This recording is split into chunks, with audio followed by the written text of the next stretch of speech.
Nomor 1 surat Ar-Rum ayat 31 32, surat Al-Baqarah 5 dan 6. Surat apa? Surat Al-Baqarah, Pak. Baqarah. Coba diulangi Bapak. Surat Ar-Rum 31 ayat 31 dan 32. Surat Al-Baqarah ayat Al-Baqarah. Al-Baqarah. Ayat berapa Bapak? ayat 5 dan 6. Surat Al-Imran ayat 7, Pak. Yang nomor 2 tentang keikhlasan infak, Pak. Saya kan kerja di luar Jawa itu, Pak, ya.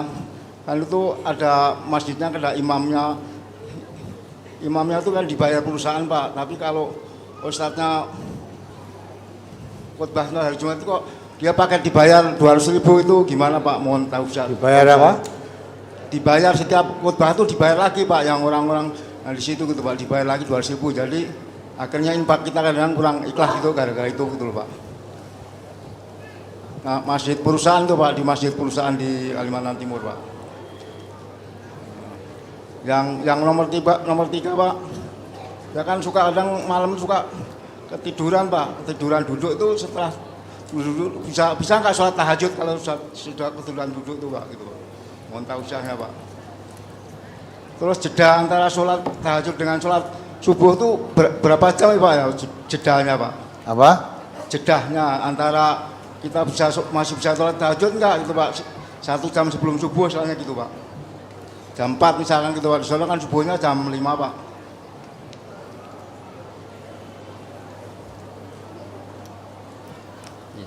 Cukup Bapak? Ini ada 2 lagi, Pak. Ada 2 lagi, Pak. Berarti banyak sekali Bapak. Saya kan di sana kan jaga kolam tuh, Pak. Itu kadang-kadang kayaknya pernah ada suara gemuruh, Pak. Suara gemuruh tuh saya jam-jam 3 sore itu, Pak. Saya kan ketakutan, Pak, tuh.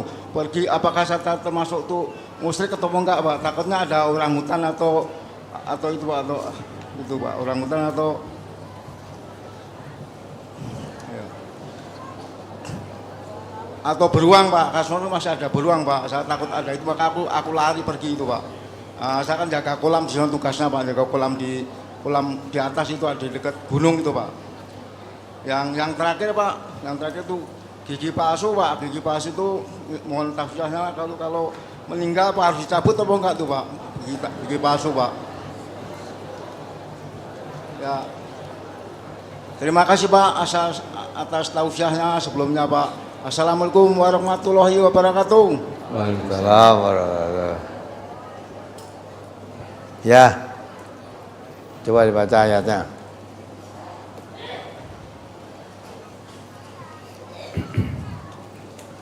Surat Ar-Rum, surat ke-30 ayat 31 dan 32. A'udzu billahi minasyaitonir rajim. Munibina ilaihi wattaquhu wa aqimus salata wa la takunu minal musyrikin minal ladzina farraqu dinahum wa kanu syi'a kullu hizbin bima ladaihim farihun. Dan dengan kembali bertaubat kepadanya dan bertakwalah kepadanya serta dirikanlah solat dan janganlah kamu termasuk orang-orang yang mempersekutukan Allah, yaitu orang-orang yang memecah belah agama mereka dan mereka menjadi beberapa golongan.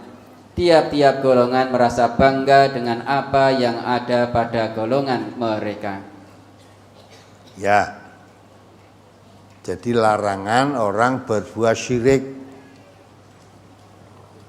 Berbuat syirik di sini bukan orang menyembah patung, menyembah kuburan atau menyembah pohon-pohon yang dianggap keramat, bukan itu. Itu ya syirik. Tapi yang di sini syirik yang dimaksud orang yang memecah belah agama Islam yang satu ini, dipecah belah menjadi beberapa golongan, beberapa partai. Tiap-tiap golongan merasa golongannya yang paling baik, ya. yang paling baik. Ya, orang yang menjadikan agama Islam yang satu kemudian menjadi bergolong-golong, terus menganggap golongannya sendiri yang paling baik, yang lain salah, yang lain jelek. Nah, akhirnya fanatisme kepada golongannya itu syirik. Ya. Jangan kamu berlaku syirik. Siapa yang dimaksud berlaku syirik itu? Minalladzina faraqu dinahum wa kanu syi'an. Ya. Dari orang yang memecah belah agamanya. Agama satu dipecah belah untuk merasa bangga dengan golongannya. Lah itu syirik perbuatan itu. Maka jangan yang dianggap syirik, jangan menyembah patung, menyembah berhala, itu aja. Termasuk memecah belah agama Islam yang satu, terus dipecah belah menjadi bergolong-golong, masing-masing merasa bangga dengan golongannya. Dah bukan bangga dengan Islamnya, tapi bangga dengan golongannya. Itu syirik. Nah, maka ada dosa begitu. Ya. Itu yang pertama. Misalnya kita orang MTA nih. Menurut Islam ora dikatut ke golongane kok kaya-kaya ora sah. Agama Islam MTA. Ada lagi Islam apa lah itu enggak. Islam itu nganggo tambahan apa-apa. Karena Allah mengatakan inna dina indallahil Islam, agama Allah itu Islam wis titik aja mbok tambahi apa-apa. Kalau Islam tambah apa tambahlah malah bagus, bukan agama lagi itu. Nah, yang menjadikan itu terus karena Islam A paling baik sama Islam B salah, Islam C elek, sing apik Islam A bangga dengan golongannya. Nah, yang berbuat mengatakan itu termasuk perbuatan syirik itu. Ya. Terus yang kedua apa? Pertanyaan yang kedua surat Al-Baqarah ayat 5 dan 6. Ya, baca. Ulaika ala hudam mir rabbihim wa ulaika humul muflihun. Innal ladzina kafaru sawa'un 'alaihim anzartahum am lam tunzirhum la yu'minun. Mereka itulah yang tetap mendapat petunjuk dari Tuhan mereka, dan merekalah orang-orang yang beruntung. Sesungguhnya orang-orang kafir sama saja bagi mereka, kamu beri peringatan atau tidak kamu beri peringatan, mereka tidak akan beriman. Ya, itu orang yang beriman. Jadi tadi terangkan dari ayat 2 kan, dzalikal kitabu la raiba fihi hudal lil muttaqin. Al-Qur'an itu kitab yang diturunkan oleh Allah yang tidak diragukan kebenarannya, bahwa Quran itu wahyu dari Allah, dan tidak diragukan bahwa semua isinya itu tidak ada yang salah, semuanya benar. Itu orang yang bertakwa itu. Fungsinya petunjuk untuk orang yang bertakwa, hudal lil muttaqin. Siapa orang yang bertakwa? Alladzina yu'minuna bil ghaibi wa yuqimunas shalah wa mimma razaqnahum yunfiqun. Orang yang bertakwa itu siapa? Yaitu orang yang percaya adanya yang gaib. Ya. Wa yuqimunas shalah, orang yang mendirikan salat. Ya. Alladzina yu'minuna bil ghaibi wa yuqimunas shalah wa mimma razaqnahum yunfiqun. Dari sebagian rezeki yang diberikan oleh Allah pada dirinya, dia menginfakkan sebagian rezeki yang diberikan oleh Allah pada dirinya. Artinya kalau diberi rezeki Allah itu keluarkan infaknya. Lah orang yang semacam itu ulaika ala hudam mir rabbihim, orang yang percaya kepada Al-Quran sebagai petunjuk, percaya pada adanya yang gaib, ya, kemudian apa itu? Mendirikan sholat, kemudian mengeluarkan atau menginfakkan sebagian kecil dari rezeki yang diberikan oleh Allah pada dirinya. Lah orang semacam itulah orang yang mendapat petunjuk, ulaika ala hudam mir rabbihim. Orang-orang semacam itulah orang yang mendapat petunjuk dari Tuhan mereka. Lah orang yang mendapat petunjuk dari Tuhan mereka, ulaika humul muflihun. Itu orang yang bakal beruntung. Itu orang beruntung. Lain dengan orang Lanjutannya orang kafir, innalladzina kafaru sawaun alaihim andartahum alam tundirum la yu'minun. Kalau orang kafir itu diberitahu atau tidak diberitahu, dinasihati atau tidak sama saja. Sama saja bagaimana? La yu'minun, sama saja tidak beriman. Mengapa orang kok diberi nasihat atau tidak diberi nasihat tetap tidak beriman? Berarti tetap kafir. Kenapa? Khatamallahu ala qulubihim wa ala samihim wa ala absarihim gisawah. Walahum adzabun adzim. Jadi orang kafir diberitahu atau tidak tetap kafir. Nah, dia orang kafir yang diberitahu atau tidak diberitahu sama saja, itu orang kafir yang khatamallahu ala qulubihim, yang Allah menutup hatinya, wa ala samihim menutup pendengarannya, wa ala absarihim menutup penglihatannya. Ya, penglihatannya ada ghisawah, ada tabir yang menghalang penglihatannya. Nah, itulah orang yang semacam itu, ya, yang bakal rugi. Nah, orang kafir semacam itu. Kalau orang yang beriman, iman pada yang gaib, mendirikan sholat, menjalankan rezeki yang diberikan pada dirinya. Nah, itu orang yang beruntung. Itu maksud ayat tadi. Lah orang kafir yang tidak khatamallah, ya kalau begitu orang kafir apa semuanya diberitahu atau tidak? Enggak. Yang diberitahu atau tidak diberitahu tidak berubah itu orang kafir yang keadaannya khatamallah ala qulubihim dan seterusnya tadi. Tapi orang kafir yang mau menggunakan akal sehatnya, ya dia jadi orang yang beriman. Umar bin Khattab itu dulu orang kafir itu, ya. Khalid bin Walid orang kafir. Nah, karena ada wajah dari Allah dan iman, jadi Amirul Mukminin, jadi khalifah malah Umar bin Khattab. Khalid bin Walid juga begitu, ketika perang Uhud dia masih menjadi panglima tentara kafir memusuhi umat Islam. Dia jadi orang Islam, jadi panglima tentara Islam inti. Nah, ketika kafir itulah, ya, karena dia tidak tertutup matanya, penglihatannya, hatinya, bukan dia mau menerima. Bacakan ayat-ayat Quran mau menerima, akhirnya jadi Islam. Nah, begitulah. Terus apa lagi ini? Surat Al-Imran ayat 7. Ustaz. Ya, dibaca.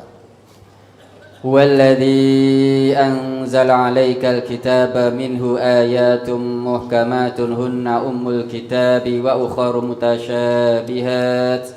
Wa ammal ladzina fi qulubihim zayghun fayattabi'una ma tashabaha minhu ibtigha'al fitnati wa ibtigha'a ta'wilihi wa ma ya'lamu ta'wilahu illallah warrasikhuna fil ilmi yaquluna amanna bihi kullum min 'indi rabbina wa ma yadhakkaru illa ulul albab. Dialah yang menurunkan Alkitab, yakni Al-Quran kepadamu. Di antara isinya ada ayat-ayat yang muhkamat. Itulah pokok-pokok isi Al-Quran. Dan yang lain ayat-ayat mutasyabihat. Adapun orang-orang yang dalam hatinya condong kepada kesesatan, maka mereka mengikuti sebagian ayat-ayat mutasyabihat untuk menimbulkan fitnah, untuk mencari takwilnya. Padahal tidak ada yang mengetahui takwilnya melainkan Allah. Dan orang-orang yang mendalam ilmunya berkata, kami beriman kepada ayat-ayat yang mutasyabihat. Semuanya itu dari sisi Tuhan kami, dan tidak dapat mengambil pelajaran daripadanya melainkan orang-orang yang berakal. Itu nerangkan dalam Al-Quran ada dua ayat. Yang satu disebut ayat muhkamat, yang satu disebut ayat mutasyabihat. Ayat muhkamat itu ayat yang sudah jelas-jelas artinya, pemahamannya jelas. Ya. Ya, kalau mutasyabihat itu yang samar dan tidak ada yang mengerti secara pasti artinya, takwilnya ayat itu kecuali Allah.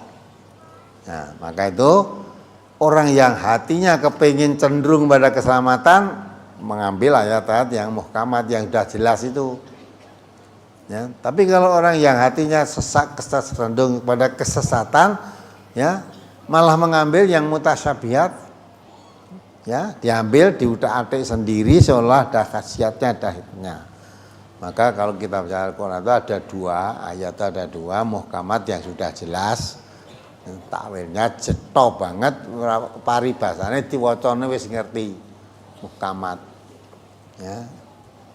Misalnya, ya, ayat muhkamat innamal khamru wal maisiru wal ansabu wal azlamu rijsun min mali syaitan, bukan wis cetha.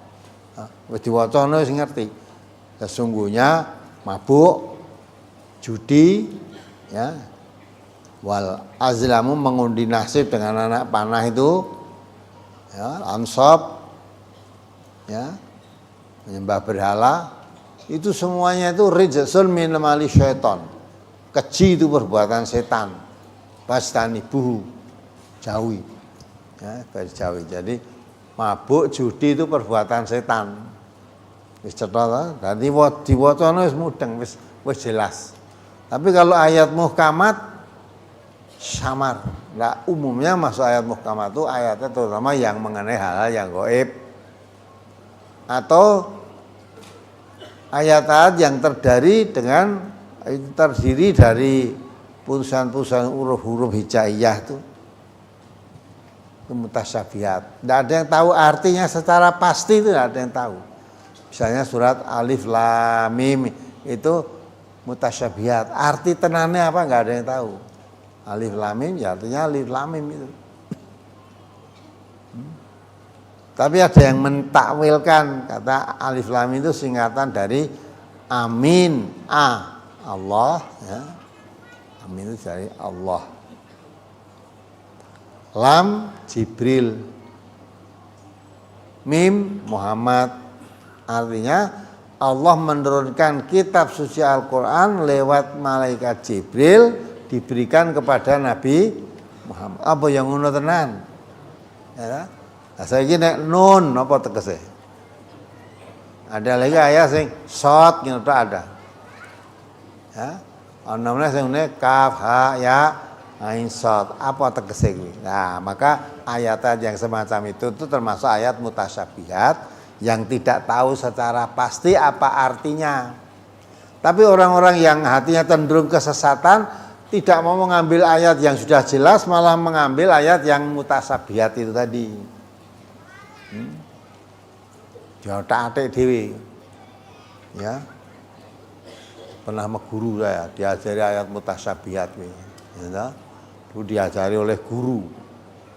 Biar mantap kon maca apa ayat itu, terus antara lain kalau nanti memukul suruh membaca kaf ha ya ain. Kalau shot pas dipukul kaf ha ain suat. Katanya beratnya padha karo pukulan 1 kuintal. Nah, katanya. Nah, kuwi sing ngandani ngono sapa? Nah, itu ngambil ayatnya sendiri. Ya. Terus tinggo haji, tinggo kasekten, nah itu ya, itu cenderung kepada kesesatan. Tidak ada yang tahu ayat mutasyabihat itu arti yang sebenarnya nggak ada yang tahu kecuali Allah yang tahu. Maka ayat itu menerangkan, jadi dalam Al-Quran ada 2 ayat, arti 1 ayat muhkamat yang sudah jelas artinya, 2 ayat mutasyabihat yang artinya masih samar, tidak ada yang tahu secara pasti. Nah, itu maksudnya. Apalagi tadi? Seorang imam di suatu masjid perusahaan sudah mendapatkan honor dari perusahaan, tapi ketika berkhutbah masih diberi uang 200.000 dari uang infak. Ini bagaimana, Ustaz? Jadi tampung udah nonton untuk kuwi kok. Lah sekarang apa yang kamu tanyakan? Kalau memang jadi imam, jadi dakwah yang dituju kuwi ya entuke kuwi. Tidak dapat pahala kan? Kalau kamu berdakwah menurut Allah Subhanahu wa taala pesan kepada nabinya Muhammad sallallahu alaihi wasallam, pesan kepada beliau. Qul la as'alukum alaihi ajron. Katakan Muhammad, saya tidak minta upah apapun tentang dakwahku ini.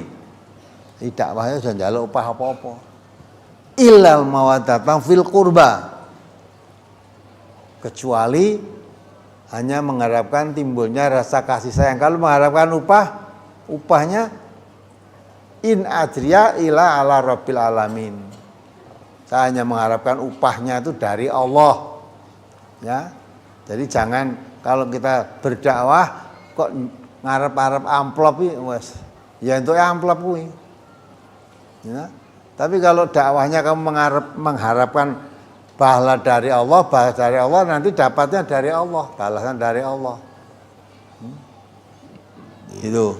Maka di MTA ini tidak ada guru yang kita kirim ngajar di mana-mana terus dimulai disangoni amplop, enggak ada yang mau. Kalau ada yang mau begitu tak pecat jadi guru daerah. Serasa jadi guru MTA mau golek duit ora entuk ganjaran. Dan kalau kamu ngajar hanya tujuanmu itu mesti ora bakal dadi. Wes wae mulango pengajian yang di ora dadi wis kok. Tau golekmu duit. Ya. Kok nek dilah di sini saya diberi uang banyak. Sesuk diundang tuh si ceramah sana sithik wes tak titeni lho nek ngantek ngundang meneh dilala undangane bareng sing tak golek sing keh mau. Walaupun mungkin sing ngundang dhisik kono. Dhisik kono ning tak titeni ya dhisik mung nyangoni selawe kok. Lah ning kene kok 200 wae. Bareng-bareng tak ijolke golek. Nah, itu tujuannya memang cari duit. Lah kalau kamu dakwah mencari duit walaupun ketika awal wah dakwahmu yang mengunjungi banyak ning ora enek apa-apane ora dadi gitu. Ya, nanti sing ngopahi wis ora betah, kesel, bubar. Ya, dhewe di ning kono di amplop kok saiki ora. Ya, saiki ora terus disudo. Nah, itu dah wis kapok. Maka dakwah di MTA itu guru yang kita kirim di seluruh Indonesia nggak ada yang dapat amplopan. Karena tujuan dakwah itu, katakan Muhammad, Allah pesan kepada nabinya, saya dakwah ini tidak minta upah apapun dari kamu. Yang saya harapkan upah itu hanya dari Allah. In ajriya illa ala rabbil alamin. Yang saya harapkan upah hanya dari Allah, Tuhan semesta alam. Nah kalau yang kamu harapkan itu dari Allah, pasti jalan lancar, lantek, tidak bisa terhambat karena apapun. Nah itu antara lain. Maka itulah pentingnya dakwah itu. Ya maka pengajian kalau sing digoleki amplop apa meneh ya amplope cek diurunke kuwi. Ya. Dubengke tampah dari urunan gue bayar mubaleke. Ya ta? Dilalah lali ora dubengke. Sarep mulih ora dikake amplop bola-bali pamit wae. Pamit wae, baline alasane Pak. Jane mong arep ngomong terus terang amplope mau urung. Ora tegel. Ora tegel akhirnya nah, pamit bola-bali ki mau. Ya maka jangan sampai kita tujuannya kita hanya mengharap ridhonya Allah. Nah, itu. Apalagi Ketiduran sambil duduk, kemudian bolehkah sholat tahajud? ketiduran Dengan duduk, apa boleh kemudian sholat tahajud? Lah nek kowe iki mau ketiduran terus tangi salat tahajud ya ora entuk. Salat tahajud itu waktunya kapan? Jadi ora tahajud itu ora kok awan. Ya, kalau malam hari memang kamu mau tahajud, ketiduran, tidur sisan toh, rasa ketiduran itu boleh kok. Bar tidur bangun salat tahajud boleh. Ya. Kenapa hubungannya kok mbok tekoke ketiduran ini hubungannya apa? Karena mungkin kamu memahami salat tahajud itu harus dilakukan sesudah tidur lah, padahal saya tidak tidur tapi ketiduran. Ya. Jadi sholat tahajud itu enggak ada hubungannya dengan tidur dan tidak tidur.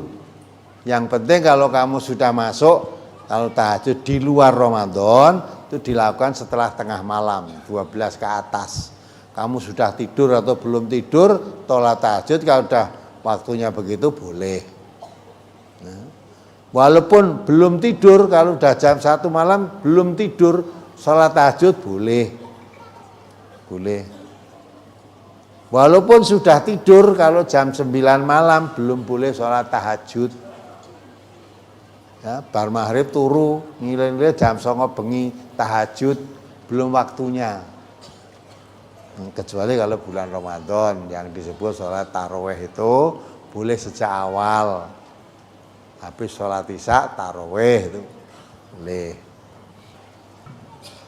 Jadi tidak ada hubungannya dengan tidur dan tidak tidur tentang sholat tahajud. Apalagi?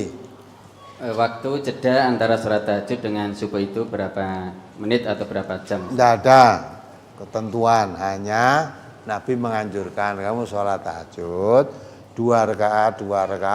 Kalau khawatir kalau kesubuhan, maksudnya tahajud itu ditutup dengan sholat witir. Sholat witir 3 rakaat. Kalau kamu mau sholat witir 3 rakaat khawatir kesubuhan, maka tutuplah tahajudmu tadi dengan witir 1 rakaat. Dan witir 1 rakaat itu berarti